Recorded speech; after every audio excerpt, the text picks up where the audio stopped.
patient-centered as you think you are? And the reason I ask this is because recently I was at the BCA's winter conference. The BCA, the British Chiropractic Association, they have recently rebranded themselves as the home for patient-centered chiropractors. So as you'd imagine, at this conference, there was a lot of talk about being patient-centered.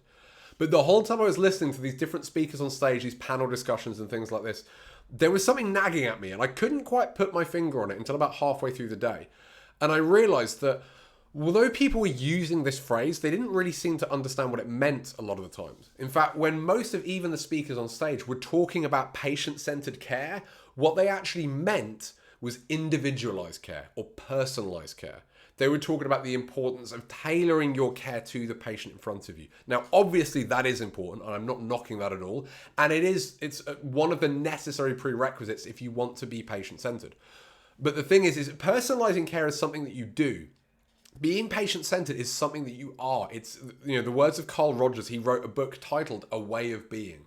That is what being patient-centered is. It's a philosophy. It's a why, not a what or a how. And I think this is getting missed a lot because I didn't really hear about any talk of this during the conference itself. So to help do this, what I'm going to do over the next couple of weeks is I'm going to take a deeper dive into the origins of patient-centered theory so you can really see where it came from. And to do that, we're going to go back to the founding father of person-centered theory. Person-centered theory was where patient-centered care comes from, basically. It was created in the 60s by a chap called Carl Rogers. Carl Rogers was a psychotherapist. He was a student of Carl Jung, who contemporary of Freud's one of the most famous psychotherapists ever.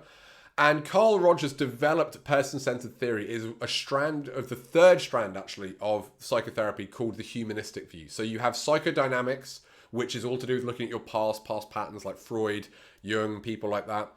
Then you have the cognitive approaches, like cognitive behavioral therapy being the most famous. Then you have the humanistic ones, and a lot of the humanistic was based on Carl Rogers' approach to person-centered theory. His approach was revolutionary. He didn't approach the patient with a theory. He didn't approach his client with an idea or a mechanism. All he did was listen as well as he could and show the patient how well he understood them, to really connect with them at a deeper level. And what he found was he got results on par of other people using these complex theories, even though he wasn't actually offering any advice or spotting anything for them. And to do that, he developed what he called the 3 core conditions. And these, to me, are 3 core conditions you have to embody if you're going to be a patient-centered practitioner. There's no way around them. We need to do this. So those 3 core conditions I'm going to talk about over the next couple of weeks. What they are is empathy, which you think is pretty obvious, congruence, which the vitalists have kind of hijacked, but we're going to talk about a bit more, and then unconditional positive regard. So if you can demonstrate empathy, congruence, and unconditional positive regard, that is going to actually allow you to be more patient-centered than you think. Because in my experience, most of us are patient-centered light.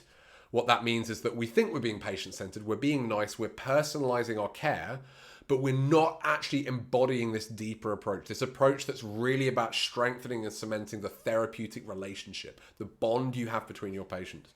If you don't have that right, you can personalize care without caring about the patient. You can certainly personalize care without being empathic. You can personalize care without being congruent, and you can personalize it with very, very conditional positive regard. I'll explain what those are in later videos there. And as well as that, setting goals, we talk about finding out what matters to the patient. Again, very, very key. That's going to really help us with the empathy side, but it's not enough on its own. So if you're sat there thinking that patient-centered care is something you do, if you think it's about, personalizing your care, if you think, well, I ask my patients goals and I find out what matters to them, I'm being patient-centered, this next couple of weeks, I'm going to challenge you a little bit because I think you're going to see that there's actually a lot more to it, and the vast majority of practitioners out there are completely missing this. The great news is that when you get this, you will stand head and shoulders above any other practitioner that your patients either have seen or could see. It's so, so rare to see these skills embodied outside of the counseling, the psychotherapist space. But I would argue that they should be fundamental skills for every single healthcare practitioner. It doesn't matter what your discipline is. So keep an eye on that. I'll be sharing more over the next couple of weeks. We'll talk first about empathy and why it's probably not what you think it is. We'll talk about congruence. I want to take that word back from the Vitalists a little bit because it doesn't mean what they mean it to mean. And then we'll talk about unconditional positive regard, which is pretty much a superpower. If you can get that right, patients will trust and respect you and really connect with you like never before. So keep an eye out for that. I'll be sharing that in the next couple of weeks. I look forward to seeing you there.